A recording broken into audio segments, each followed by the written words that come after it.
I don't see it yet. Can you repeat who the last one that dialed in was? We're done. But that's good. Is that good? Okay, thanks. Looks like they're about ready to start. Go ahead and go live. Senator Segrist is also on. Okay, thanks. So, we're good.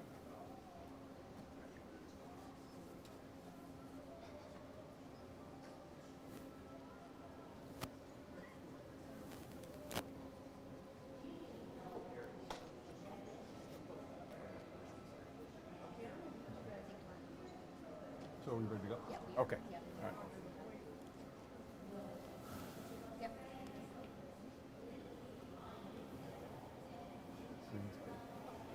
Okay, good afternoon, everyone.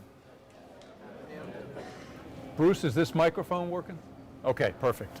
Hey, it's great to be back here in Las Vegas. Got a lot to talk about in this town hall, all great stuff. So I'm really excited about the opportunity to have an exchange with those virtually and certainly all in the audience here at Las Vegas International Airport. It's my second visit in about a month and a half to Las Vegas. We were here in November-ish timeframe for the International Design Symposium. We brought a bunch of our international partners down here to this innovation checkpoint and had a very, very successful multi-day symposium with them. So I really enjoyed that opportunity to engage. Joining me up here at the head table is Karen Burke, who's the Federal Security Director for Harry Reid International Airport, and Ty Fletcher, who is the Acting Supervisory Federal Air Marshal in charge of the Las Vegas field office. And so as our host and as the field office resident in the city, I'll give Karen and Ty a chance to say a few words to everybody before we begin. All right. Well, mostly I just want to thank you, Administrator Pekoske, for being here today. We welcome you as well as all of our employees, and we hope those watching across the system, as you have a chance to peek at our innovation checkpoint. We welcome everybody to come visit. It's a wonderful place to see all the new technology, which is certainly one of our priorities, and so we just thank you for being here. Thanks. Ty? Oh, he needs the... Oh. There you go. Thank you. Well, thank you, sir, and it's great to be with all of you today. One of the great things of living in Las Vegas are these large national events, so we get to see you frequently, sir, which is great. But I just wanted to thank you for your continued leadership and vision, especially for the FAM side as we evolve to continue to meet the threat and continue to buy down the threat in the transportation sector. So I thank you for that, sir. Thanks. Appreciate it. I'd also like to introduce Steve Parker, I know is here. Steve, could you come up to the front for just a second so everybody can see you? Steve is our third Chief Innovation Officer for TSA, and Steve's been on board for about a week? Not 3 days, yeah.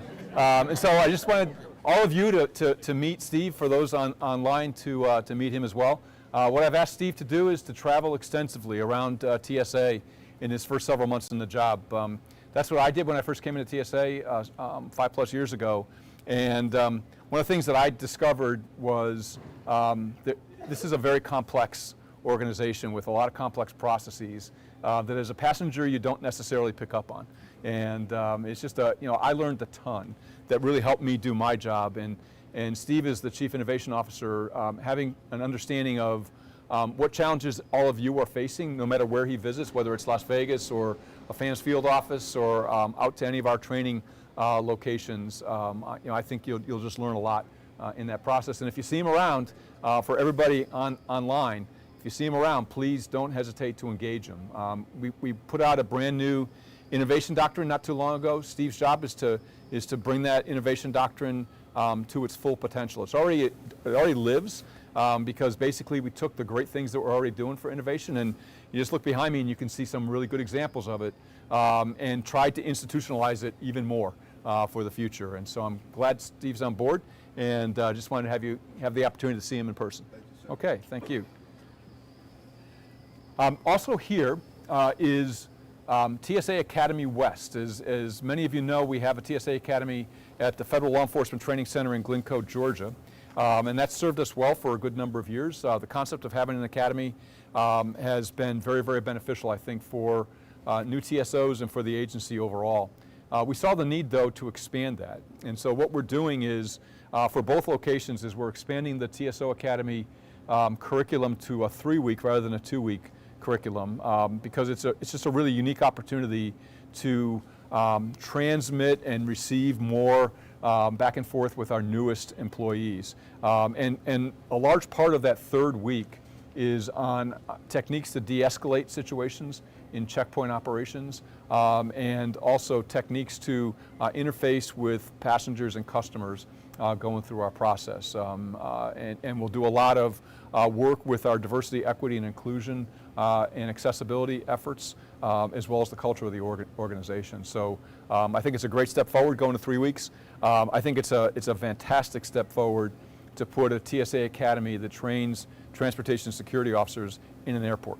There's nothing like being in an airport, particularly here with this checkpoint where you can divert passengers from the main checkpoint down here if we choose to do that, and we have on certain circumstances in the past. So I think it's a really great training laboratory. When I was here back in November, I saw some classes going through. A lot of the classroom space is just a short distance away, but in terms of getting on the job training, what a great location to be able to do that. So I thank all the folks here, the airport that gave us access to this terrific space, and as you can see, it's huge. So we've got the opportunity to expand, and to all the folks on everybody's team that worked all the logistics of standing up a brand new entity, all the leases that we had to negotiate, getting furniture in, things of that nature. So thanks to all of you for doing that. What you see behind me are examples of the newest technology that we're putting in place in the agency. And I'm here partially today and part of yesterday to go to the Consumer Electronics Show. It's the biggest show I think in Las Vegas until we have the F1. Yes, but there's probably 100,000 attendees in the Consumer Electronics Show. We were over there this morning at the Venetian. It was packed with people, and I did a panel on technology in transportation going forward. And what I talked about were the technology advancements we've made. And the first thing that I mentioned was what we've done to make our identity verification process so much stronger. The example I gave is when I first came into TSA, we were still using loops and lights throughout the agency. And it was all a visual process without much technology assist at all. Now with the credential authentication technology, a lot of the validation of a driver's license or a passport is done with the technology, not by just looking at it. Have the technology look at all the features. And then we have that live connection to secure flight, which means that we know in near real time what a person's status is. One of the concerns I always had was, hey, a passenger could print out a boarding pass in the old days, 5 years ago, 24 hours in advance of a flight, and that was all you needed to get access into the secure area of an airport. Nowadays, so you could be a passenger, print out that boarding pass, and then cancel that flight and still get into the secure area or sterile area of an airport. Nowadays, with the near real-time connection to secure flight, you can't do that because we'll see that reservation, you don't hold a reservation, you don't have a flight out of Harry Reid Airport, and you won't be admitted in. The other part that we're working real hard on is the next version of credential authentication technology, CAT, will be CAT2, which incorporates a camera system, very high fidelity series of cameras, not just one, with the appropriate lighting at each location, because in our testing we saw differences in accuracy based on lighting conditions and certainly camera quality. And so in the future you'll be able to, as a person performing the TDC function or as a passenger, you just walk up and actually I have a mobile driver's license in my wallet, and so all you do is you just tap on your mobile driver's license. Oops, sorry, I took it off. And the CAT machine reads it, and it basically says, do you agree to send the following fields from your driver's license and your picture, your photo, to TSA? And so you just double click like you would for a payment, and it goes. And so it's all electronic, very, very secure. And then as soon as the passenger walks away from the podium, that data is overridden. So it's from a privacy perspective for passengers, it's much better because they can see exactly what data we're taking from their license information, and they know exactly how long we're going to retain it, which is about 3 or 4 seconds, right? So it's really a huge advancement. The reason we went this way was because we knew that people were developing the technologies, even with a real ID compliant driver's license, to doctor that license, to counterfeit that license. And so electronically, it's much, much harder to do. And then just, what we learned during the pandemic of trying to get as much touchless operations as we possibly can. So if you just tap your very own phone, you're not even taking your driver's license or your passport out of your wallet. It's super easy. And I don't know about all of you, but nowadays I don't go hardly anywhere without this, so you're not going to forget your identity credential. The other thing that we're working really hard on is the computed tomography or CT X-ray technology. Great systems for those officers that have used it. You can see the significant improvements in the ability to detect things in a piece of carry-on luggage. And then certainly all the tools on the machine of being able to take an image and literally rotate it in any way you want to, slice through it, just exactly like a CAT scan X-ray in a medical clinic. Huge advancement there. We're about 600 X-ray systems into about a 2,400 system buy. So big leap forward. The next advancement in that technology will be, hopefully, the application of machine learning for prohibited items. So eventually where we want to get to is when a carry-on bag gets dropped on the belt, goes into the X-ray tunnel, that the machine will detect everything that we would have a concern with automatically. And that if the machine doesn't detect anything, so explosives and all the prohibited items, if the machine says it's clear, it just comes out, the image does not come up for the officer to resolve. Very much, if you're a dual function officer, very much like a check bag system. So the technology enables that. That's really where we want to get to, and we've seen some really promising results so far with that. The next piece is the enhanced advanced imaging technology, the AIT. That's the machine that, as the officers all know, but some others don't, that you go in and you put your hands up over your head. We're now deploying across the enterprise a big software update to that technology that allows the existing hardware to detect better any anomalies on a person's body. And importantly, it reduces the false alarm rate by a lot. So the net result is better security, fewer false alarms, fewer pat-downs. And we'll finish all those software updates probably by June or July of this year. And then we've got another update planned which will further improve its ability to detect and further drop the false alarm rate. That's not ready for prime time yet, but it should be in the not too distant future. We're going to couple that with a refresh of all the interior antenna systems in that technology. So it's basically going from a standard definition antenna to a high definition antenna. So that coupled with better software means much better performance on the technology. And then there's also a version of the AIT that is not something you walk into, but it's a set of panels that a passenger stands and faces and puts their arms down to their sides. Same kind of technology, just a different way of doing it. And we just certified and qualified one of those systems. And we've deployed them at one of the airports we deployed them at because the airport bought them with our approval is up at LaGuardia. And they're working really, really well up there. And final thing is using UV technology to sanitize bins. We knew in the pandemic we wanted to find a solution to how to make the bins more sanitized for passengers as they were using them throughout the day.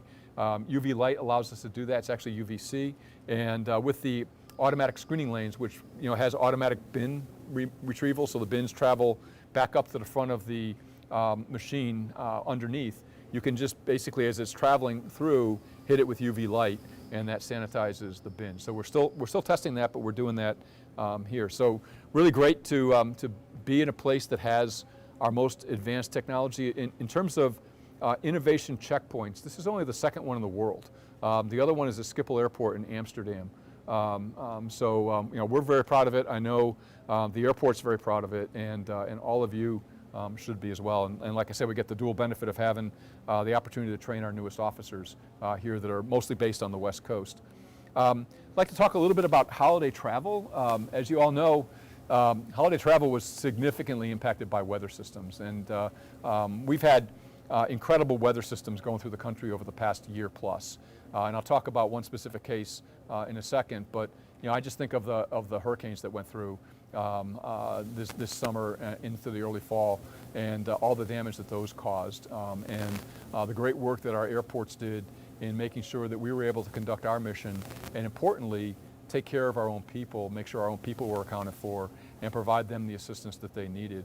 Over the holidays, it was very, very cold weather and significant snowstorms, particularly up in upper New York State with lake effect snow. And as you know, some of the carriers had some challenges over the holidays as well. But from a TSA perspective, I think, and I just speak to everybody in the agency with this comment, because it is an all-hands effort when you go through a major holiday period. Everybody did just a fantastic job through some very trying situations, but we met all of our mission requirements going through. I greatly appreciate it. We've got a couple of months that are going to be a little bit easier, except in some locations that have big conventions. But January, February, a little bit lighter on the passenger volume side. But some good news in this regard. The really good news, and I'll talk about that in a second, is pay equity getting approved. But the other good news is the Congress gave us $61 million to hire more TSOs because we don't have enough people on board. We need to fill the gap that we're already funded for, but because we expect passenger volumes to continue to increase over the spring and into the summer, we went into the budget and asked for even more money to hire more TSOs. And so we've got that $61 million. My pitch to everybody in this town hall is do whatever you can to encourage people to apply for TSA. I mean, we need to bring more people on board.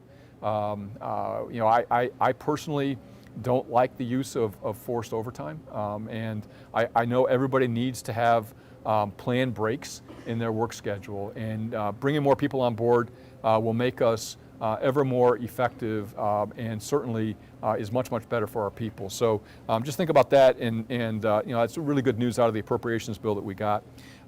In speaking about the weather conditions, the highlight I'd make is up in Buffalo. I don't know if any of you saw the media coverage of the blizzard conditions that were in Buffalo. And up on the Great Lakes, when very cold air goes across relatively warm lake water, it causes a lot of snow to fall. We lived in Wisconsin for about 3 years, and there were some times where all of a sudden you'd get like a foot of snow. And sometimes it wasn't even predicted, that all of a sudden you had a foot of snow, and then literally a block or two over from you had none. Just because of the effect of the wind over the water. And we had 22 employees at Buffalo Airport that were stranded in the airport. And a couple of the stories that I'll just relay to you about what they did, I'll get to in the bright spots. But it's just pretty phenomenal what conditions they work through. And you can imagine being in an airport knowing you can't get out. For not just a couple of hours, but a period of days, and your family is separate from you, your power issues, everything else that goes on in any major storm. So, just really wanted to salute the team at Buffalo for what they did. I'd also recognize our team in San Juan, Puerto Rico. Some of you may have noticed that the president did some holiday travel. He went down to St. Croix Island, and whenever the president travels, we provide, along with the Secret Service, security. Secret Service is always the lead for presidential travel, and they have certain requirements based on aircraft overflying areas where the president might be, things of that nature. It required our San Juan team to, on very, very short notice, right in the middle of the holidays, to do some very quick work to allow some airline operations, small airline operations that go island to island to continue to operate. So I just wanted to recognize them because it was pretty phenomenal, all that they were able to do, and really try to broker a positive solution for the airline industry and for passengers that wanted to travel by air. And the next thing to talk about is the thing that I am most happy about, and that's pay equity. We got, one of the things that I just share with all of you is in our work in pay equity over the past year plus, the support for TSA is pretty deep. You don't get something like this that has a bill of about $1.5 billion on an annual basis without having deep support both within the administration and up on Capitol Hill. one of the things that, that we promised at the very beginning when we started this journey of seeing if we couldn't get pay equity across the finish line in fiscal 23 was that we keep you updated every step of the way, and I think we did that. I just wanted to make sure that you had the latest information that I had. I know a lot of people were handicapping, how we would do in this process. I was always pretty optimistic because, in my conversations, even with people that might not vote for it, they weren't voting against it because they didn't support the idea. It was just for them, in some ways, it was an affordability issue. But at the end of the day, the votes were there, and the president signed the bill last week. So what we said at the very outset was, hey, from the time it's appropriated, we'll start working so we can get you the pay. If it's appropriated and it starts the day of the appropriation, it'll take us about 90 days to gear up the pay system to be able to put this in your direct deposit accounts. But given that the start date isn't until the 1st of July, we've got ample time to do that. So you saw a message from me that mentioned the pay date in mid-July, that you should start seeing these funds appear in your checking accounts. There's a pay calculator on the iShare page, so just take a look at that. I know there are a lot of questions on policy issues, and we're going to be dealing with some policy issues of, how does this work? If you have the discretion to make certain decisions, what decisions are you going to make? We'll continue to be very transparent with those decisions as well. And I think we've got answers to just about every question that could be up there. Some we're still working on. But just rest assured that, from my perspective, I want to make sure that now that we have pay equity in place, that we ensure that it keeps pace every single year going forward.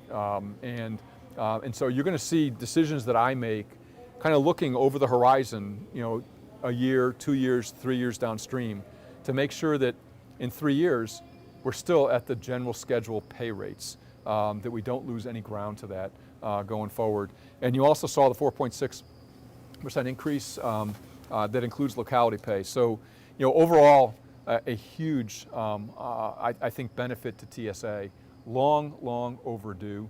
And I would say to each and every person in TSA, you all earned this. It was your reputation, your professionalism day in and day out that garnered the support for this to be passed by the Congress, including the President's budget to begin with and passed by the Congress at the end of the day. So be very proud of what you did to finally get the recognition and from a pay perspective that you deserve. The other thing is that we asked for the funds to support full collective bargaining for our non-supervisory TSOs. That's not a trivial amount of money. It's about $120 million every year. And so my position, as you know from town halls, was I am eager to do this. I just need the money to do it well. Because I don't want to do something where we're underfunded out of the box. It just doesn't work when you do that, because then you never get funded and it just never works. So we got that funding. So literally the day after the President signed the Omnibus Appropriations Act, I signed a new determination that provides full collective bargaining rights to all of our non-supervisory TSOs.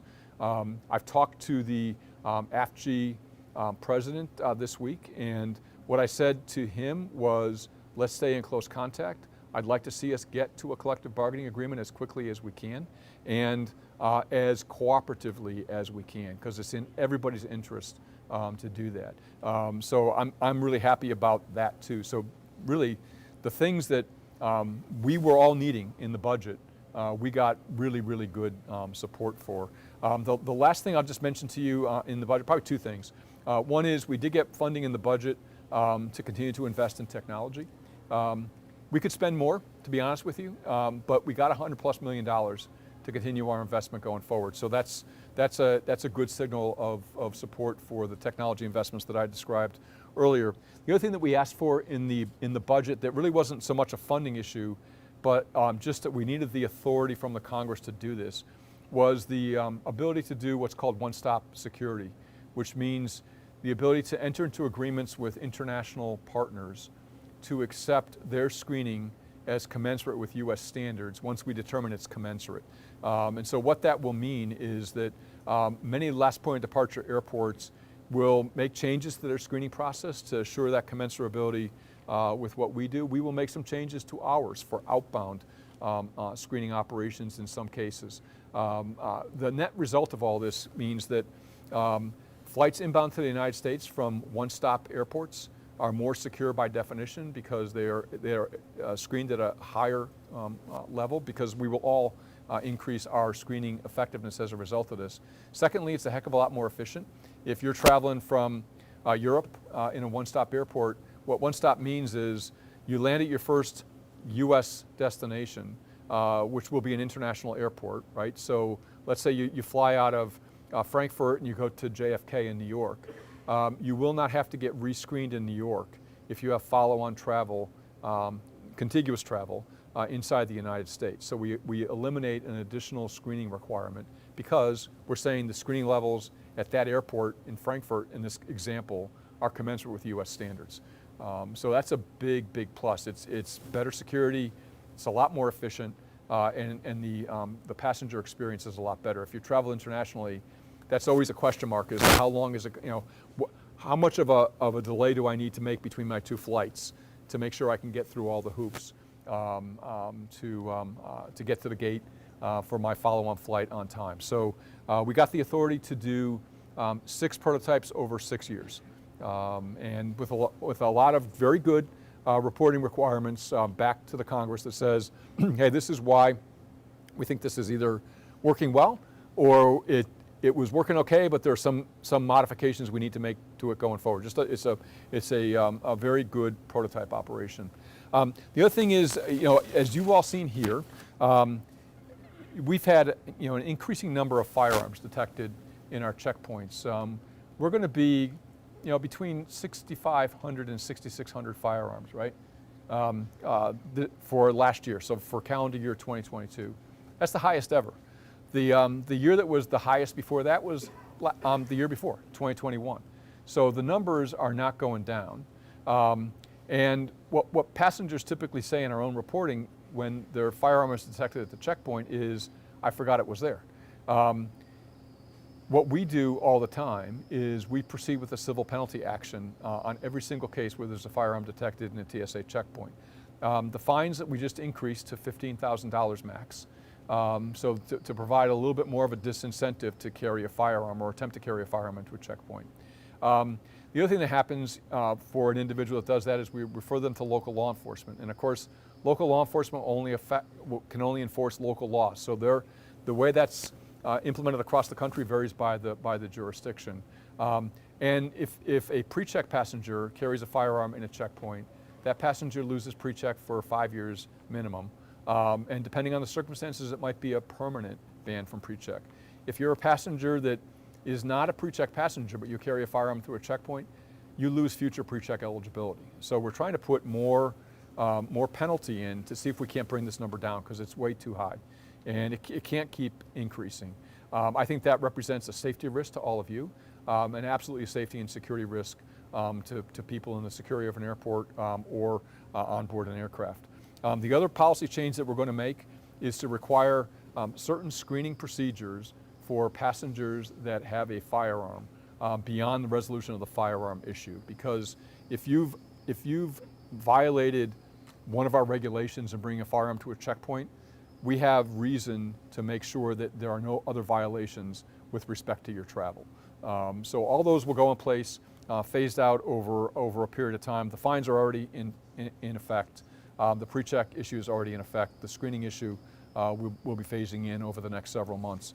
But I appreciate and applaud the work of all of our officers in detecting these firearms. I mean, it's one thing having looked at some x-rays, particularly with the AT technology. If you know you're looking for a firearm, you can oftentimes find it. But if you don't know you're looking for it, sometimes it's hard to see. We've had some incredibly ingenious passengers who have tried to stuff firearms in chickens, put firearms in peanut butter, put firearms in a gaming console. I just appreciate the great work that people have done to be able to detect those. It's one of those things that, as I look at it, how could you ever think that you can bring a firearm, and oh, by the way, 88% are loaded, into an airport, in the security of an airport. So we're going to be increasing our efforts to make sure that we deter that behavior at the outset. Now onto the bright spots of the town hall.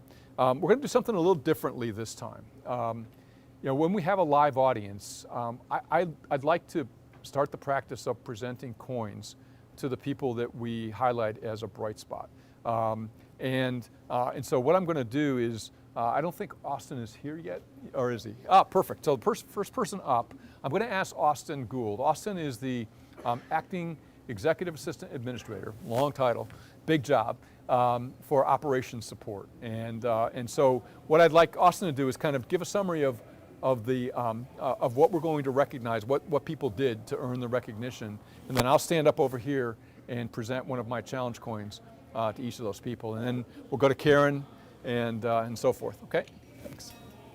Admiral, thank you very much. It's thanks. great to see you. Thanks for joining us out here in Vegas, and thanks, Karen, to you and your team as always for all the work you do with the Innovation Checkpoint. You're exceptional officers here. It's great to be here. So we want to take the opportunity to recognize a couple of folks. The first is Lucy Ryman-Snyder. Lucy, if you could come on up here.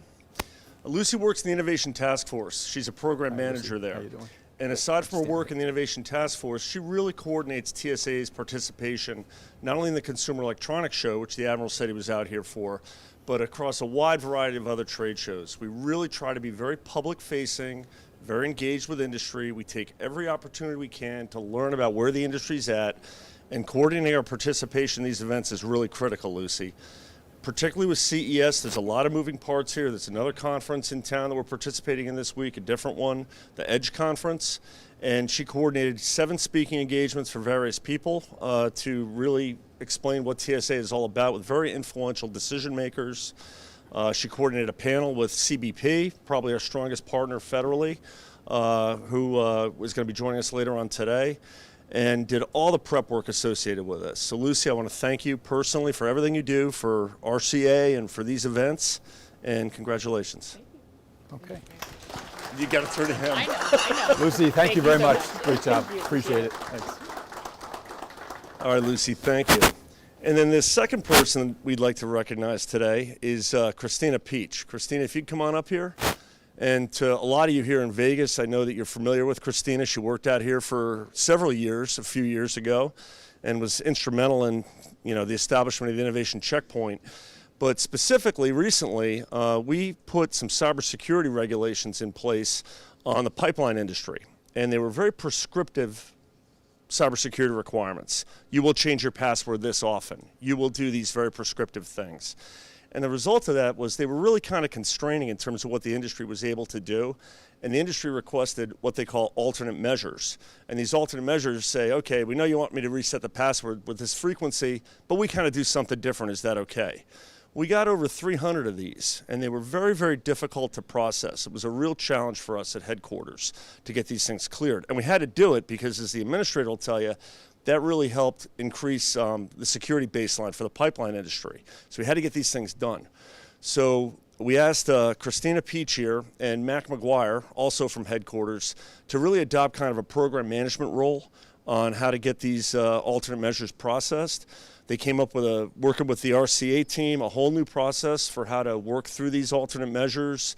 They got them cataloged, they were being tracked, and as a result, we were able to clear all these things in time to issue a new performance-based security regime, which is where we wanted to go, but we got all these alternate measures addressed prior to that.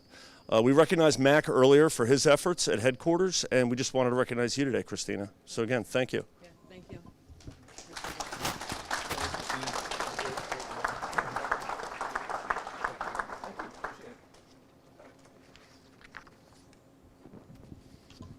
All right, so here in Las Vegas, we have several people to recognize today, and I'd like to have Joel Baumgarth come up, as well as Tyler Leeds.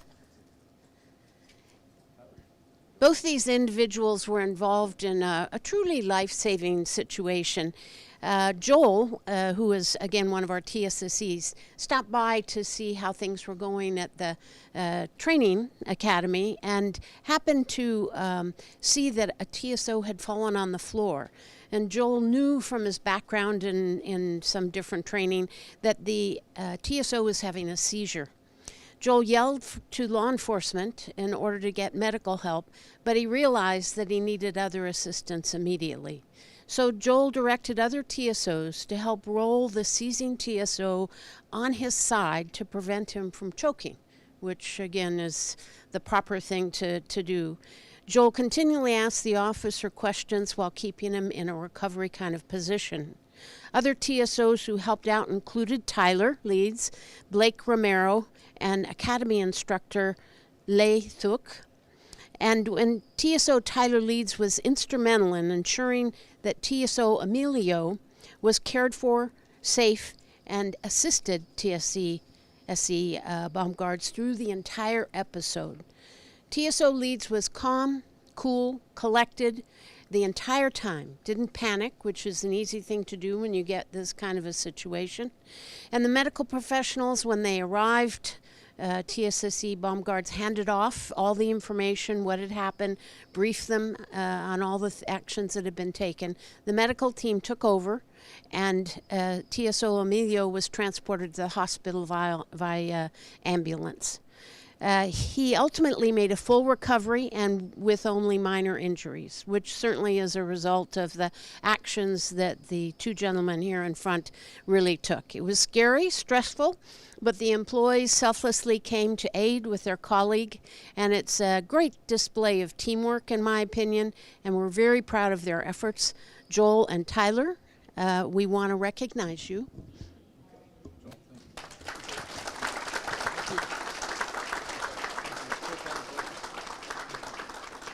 All right. Thank you so much.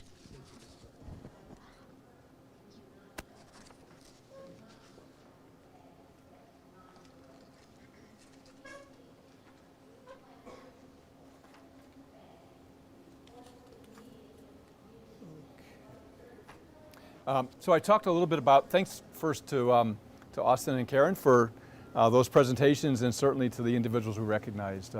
Great performance, really emblematic of the performance we see across the entire agency. And we just need to celebrate this at every opportunity, right? The great work that our people do, caring for others and making sure that they're safe and secure. I talked about Buffalo a little bit at the very beginning. Let me give you a little bit more detail. I said it included 22 employees, also included 12 airport workers and about 50 travelers that were stranded at Buffalo Airport. There was only one police officer in the airport until Saturday afternoon, so this storm came in on Friday. Storm was devastating. More than 4 feet of snow fell at the airport.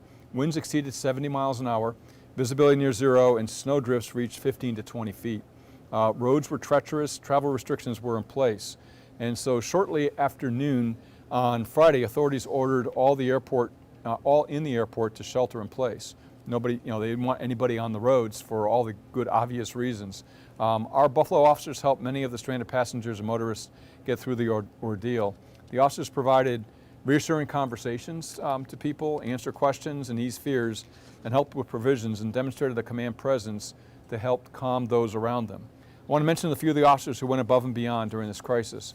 LTSO Bill Brand and TSO Aaron Linneman walked to the parking lot to get medication out of the car of an airport custodian. The extreme conditions turned a normally mundane walk into a prolonged and hazardous trip.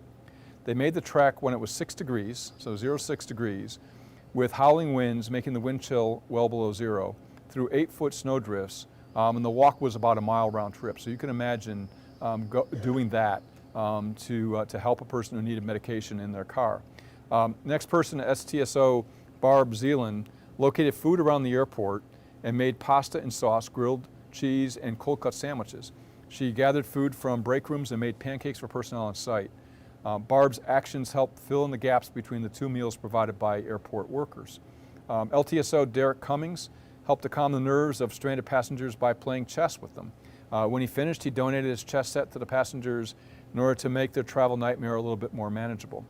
TSSE Aaron Gibson was a tremendous help in digging officers' cars out from the heavy snowfall. And TSM Mike Carroll was the glue and the strength who kept everything together, along with TSM Kevin Moses. STSOs Christina Thompson and Brian Carroll showed great leadership as well. Thankfully, all the officers made it home by Christmas Day. I commend all of them for the work they did in a very, very difficult situation, taking care of each other and taking care of all the passengers and all the employees in the airport. So I just wanted to highlight them. I mean, it's just, I was watching the news coverage and certainly getting the updates from the Transportation Security Operations Center as this was going on. The other person I'd recognize in this is their Federal Security Officer, Director Bart Johnson. I mean, Bart was in constant contact with us to make sure we were updated on what was going on and made sure that all of his people were really, really well taken care of and received the recognition which they so richly deserve for what they did. Also like to talk about King Salmon Airport in King Salmon, Alaska. While working the X-ray machine at King Salmon Airport, LTSO Kathy Stiles saw an image of a very cluttered bag. She looked at what she thought might be a pocket knife and pulled the bag for a search. TSO Orrin Caudle picked up the bag and asked the passenger if it contained any sharp objects. He responded no. However, Orrin's thorough search revealed 28 knives. When questioned again, the passenger explained that he didn't realize that he couldn't take a knife and bring his knife collection on the plane with him. Officers at AKM, which is the three-letter symbol for King Salmon Airport, are no strangers to discovering knives and carry-on bags belonging to hunters, but never in this quantity. So congratulations to Kathy and Orrin for staying focused on the threat. And then in Helena, Montana, after joining the donor pool of a global bone marrow database a few years ago, Helena Regional Airport LTSO Brandy Jenkins was excited to learn that she matched with an elderly cancer patient. Brandy, who has lost loved ones from cancer, routinely donates blood and understands being a bone marrow match is not a given. In fact, it's rare. That's why, in her words, she was stoked about the opportunity. Brandy withstood days of medically demanding preparation. She went through a 5.5-hour donation process, hooked up to a machine that collected her blood stem cells. Brandy's kind efforts rubbed off on her HLN colleagues, who were proud of her selflessness and eagerly jumped at the chance to cover her shifts while she was out on leave. Team HLN surprised Brandy with a huge "You're a Hero" banner as a welcome on her first day back at duty. So Brandy urges others to consider donating stem cells or blood to possibly save a life. And the next one is Operation Hot Dog. I don't know if you saw this. This was well covered in the media. This is down at our Canine Training Center at Lackland Air Force Base in San Antonio, Texas. And they volunteer to help our partners in the Department of Defense. As some of you may know, our Canine Training Center is jointly located with the Department of Defense Working Dog Program.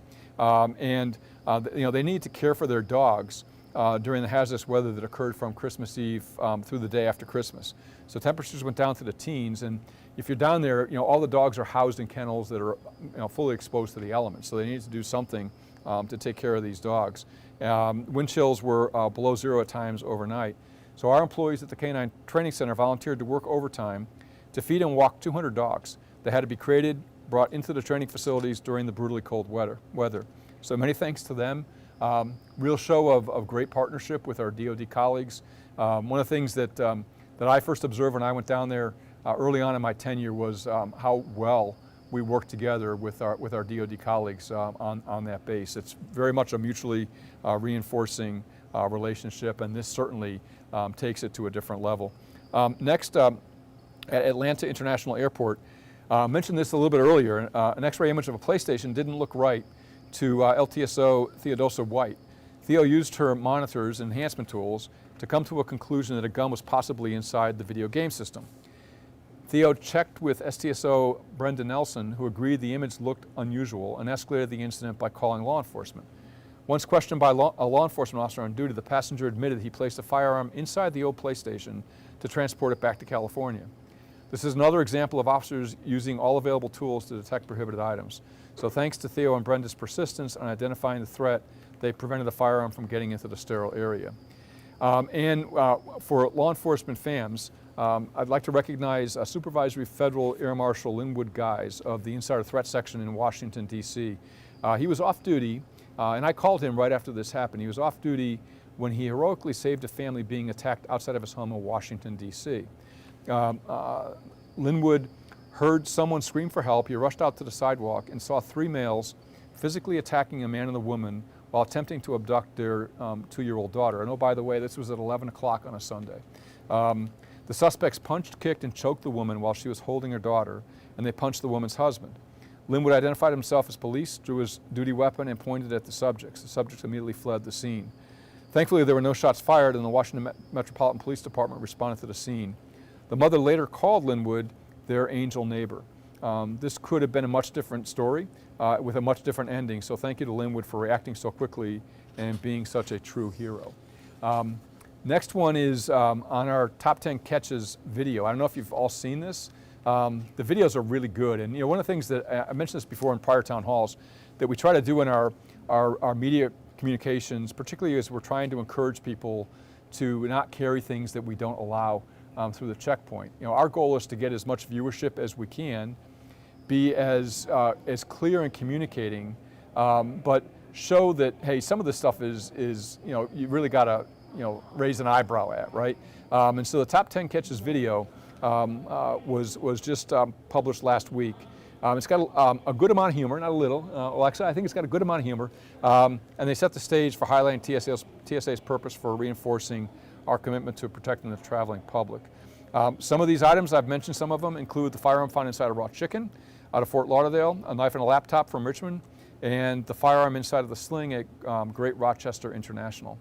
While the video was a hit in the media and the public due to its comedic nature, it also highlights the important role you all play in the efficiency and security of air travel and your ability to detect threats, including the most unusual items, which also increases the traveler's confidence. I encourage everyone to watch the short video when you have a moment on iShare or any of our social media outlets. And really, if you do have some time, just look at our Instagram account. That's really, really, really good. Look at our kids account. Trying to communicate to kids what can be carried through a checkpoint, so kids can actually say to the parents, "No, I can't take that. Here's the video from TSA that shows me that I can't do it." We've gotten really very, very positive feedback from professionals in the media industry on our ability to communicate effectively with the traveling public. And our goal is really not to laugh at anybody necessarily. Our goal is to make sure that our system is as safe and secure as it possibly can be. And if we need to get attention by highlighting some things that people will say, "I can't believe that somebody did that," I just think it reinforces that you just need to think before you come into a checkpoint and attempt to do air travel. Last few things is the Combined Federal Campaign wraps up at the end of next week on January 14th. That's a really good opportunity to help others that might be in need of some assistance. There's a whole bunch of options within the CFC for donating funds. It also shows you how much of the revenue of a particular entity is used for their own administrative purposes. So you get to see how much of what you would donate would go directly to the purpose. And not that their administrative work is not necessary, it is, but it just will show you which ones are more efficient at doing it.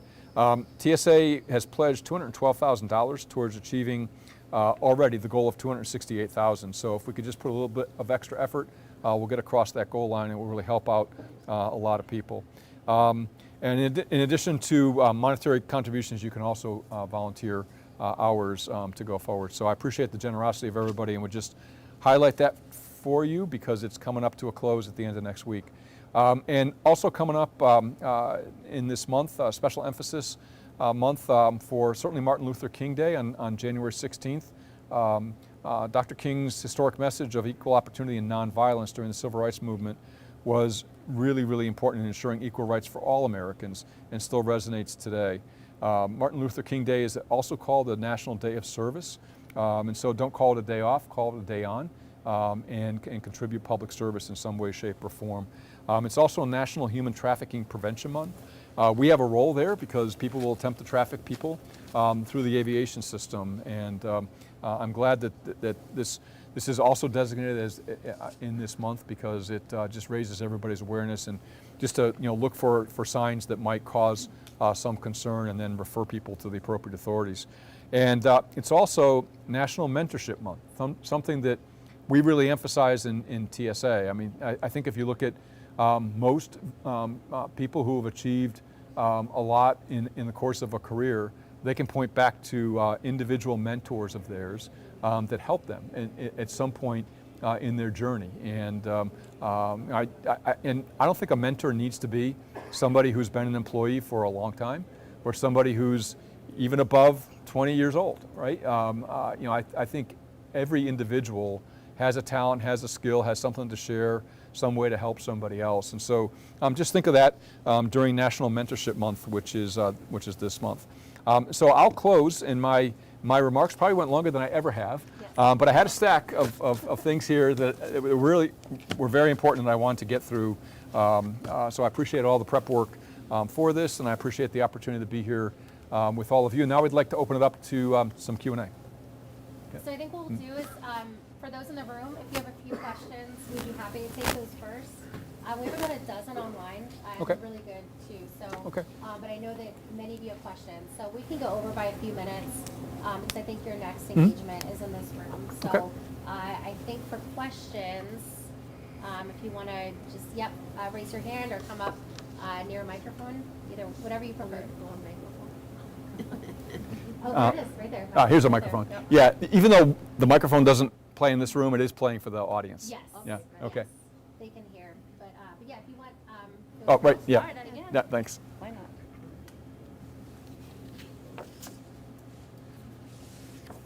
Hi, my name is Heike Doyle. I'm an LTSO here in LAS, and I thank you for coming. And one of my questions is, how will F-band TSOs be distinguished from F-band LTSO?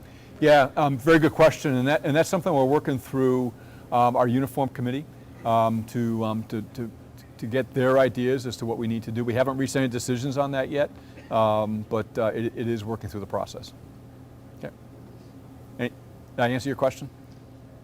Yeah, we just don't know. We just don't know yet. That's the honest answer. Yeah, but here's an even better answer. There will be a way to distinguish. We just don't know what it is just yet.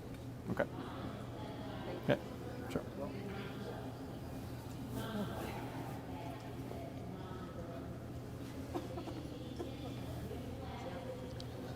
Hi, I'm TSO Christopher Masur. My question for you is: thank you for your leadership on pay equity. Will the workforce still be eligible for award money, though? Yes.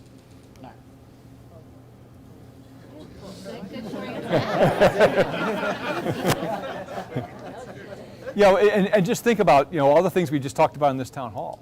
People do incredible work. We ought to recognize them for it. And recognition, I think important in recognition is what we just did, but also important in recognition is you know, when we have the resources to do it, to financially recognize as well. Okay. Do we have other questions in the room?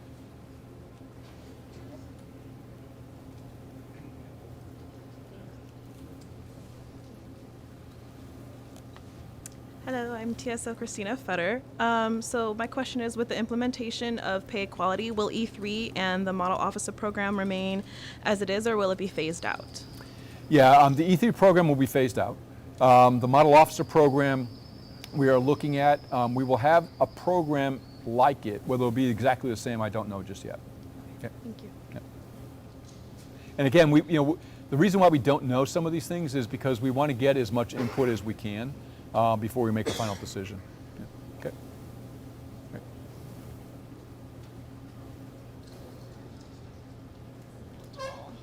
Anyways, hi there, I'm LTSO Tanisha Johnson. My question is in regards to the pay equity.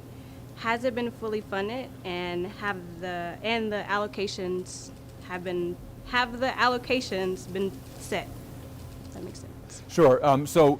Yes, it's been fully funded. It's fully funded beginning on the 1st of July, right? Now, what we're going to have to do is, and this is an automatic process, but it still requires some effort, is to make sure that the funds for fiscal 24 are fully embedded in 24. But that's a fairly automatic process. Okay.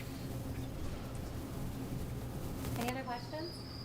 So, the reason I say that is you'll see in the budget a continuation in 24. And sir, that was actually also asked online. Okay. But in addition to that, why is it taking longer than 90 days for our pay raise to go into effect? Was the add-on. Sure. Good question. And the reason was because Congress funded us beginning on the 1st of July, right? The 90 days was if we were funded as soon as the bill was signed. And not uncommon in appropriations bills, certain things are funded at certain points of the year. And so this one they chose to run into the 4th quarter and start it on the 1st of July.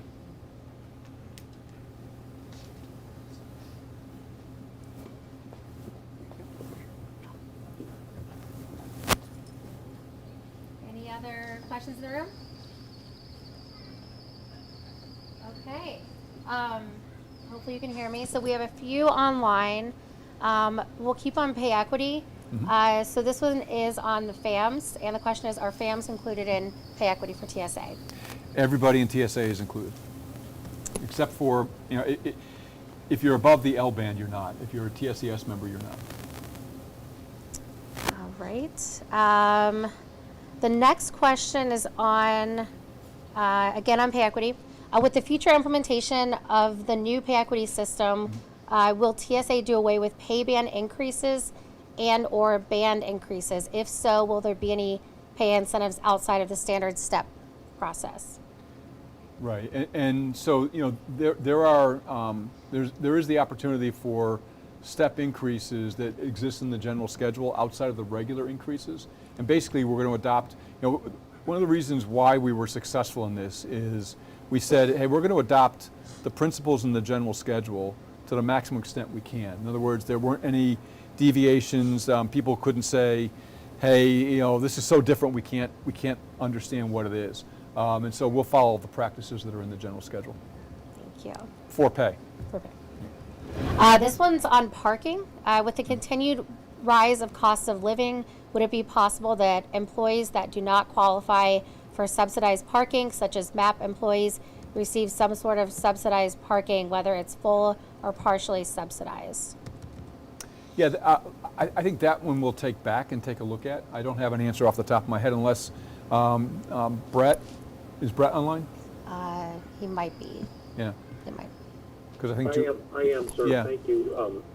I got it as a take back as well. I'll just mention that we do have a process we go through to authorize parking that can come up to headquarters from the airports. But as the question was answered, normally we reserve that for other population employees. But we certainly should consider it, and it's a great question.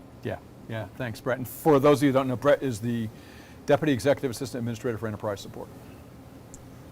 All right, the next question is on promotions. With the non-competitive promotion for TSOs, how will qualifications for the STSO positions be based on? The current qualification requirement is to have at least 1 year experience in the F band or equivalent.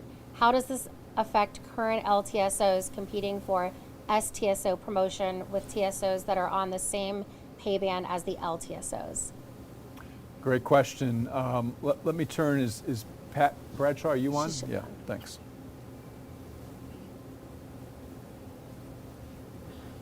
Good afternoon, sir. Thank you for the question. We will still be looking at the same kinds of experience. The 1 year will remain at this point. However, we will be looking to see what the breadth and depth and quality of the experience is to make that distinction from a qualifications perspective. But the 1 year will remain. So thank you for the question. Okay, thanks for the answer. Pat, Assistant Administrator for Human Capital. And then I think we just have one more from the line. This is on weather and safety leave. So the question is, I understand the weather and safety leave is no longer used for COVID-related situations. However, due to inclement weather, some airports closed operations entirely and airlines canceled flights. Can weather and safety be applied to the officers' pay who experience these circumstances at their airport? Pat, I'll turn that over to you as well.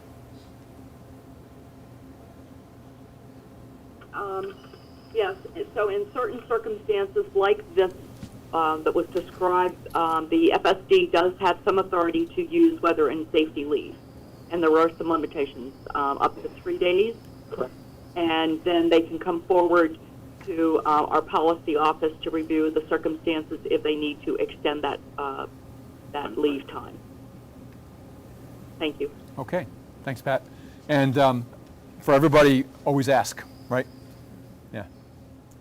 Correct. And there was one question that I think we got from the room that wasn't asked, which was, will the F-band TSO make more than the E-band?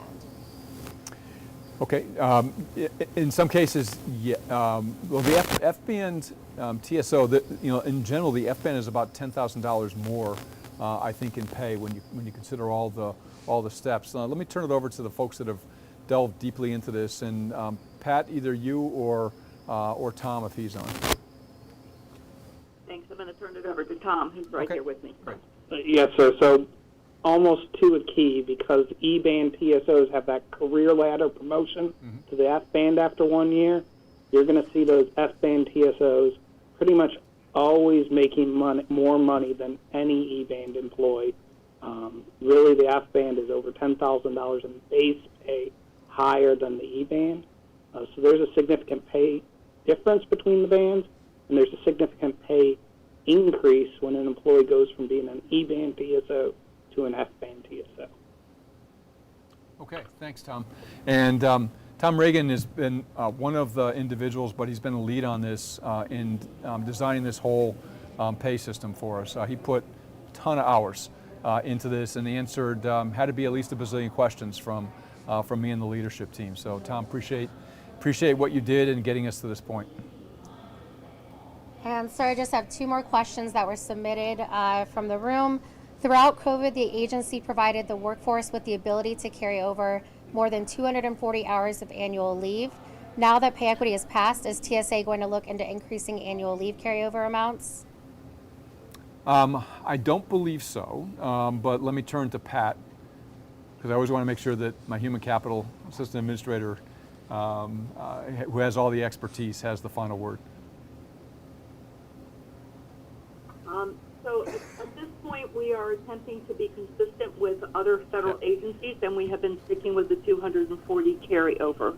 That's certainly always something we can look at in the future, but usually the expectation of carryover is that there is some complexity or some situation that has caused our employees not to be able to use their leave. And so that's why each year we look systematically at the situation before we make a recommendation to the administrator. Thank you. Okay, thanks. Last question. Yep. I think it's a good one. With pay equity achieved, what is your next goal for TSA? Well, pay equity is achieved, it's not implemented, so it's to get it implemented. And to really, as I mentioned before, to get the collective bargaining agreement put in place. That's very, very high priority for me, to keep all of this technology investment going, and to continue to work. We have incredible partnerships with all the stakeholders, and not just the aviation industry, but also in the pipeline industry, in the rail industry, in the bus industry, and so to continue to make those partnerships ever stronger, because, hey, we're all taxpayers here. I want to see everybody working together, and trying to make sure that me as a traveler is always safe and secure through a coordinated effort amongst all the agencies involved. So I would place emphasis on that. So basically, three key things: people first, partnership second, people related, technology third. Okay. And hey, one last thing, Yemi, why don't you come up for a second, please? He's thinking, oh my God, he's going to make me speak. I'm not. I just wanted to introduce Yemi Oshinayi, who is the assistant administrator for IT.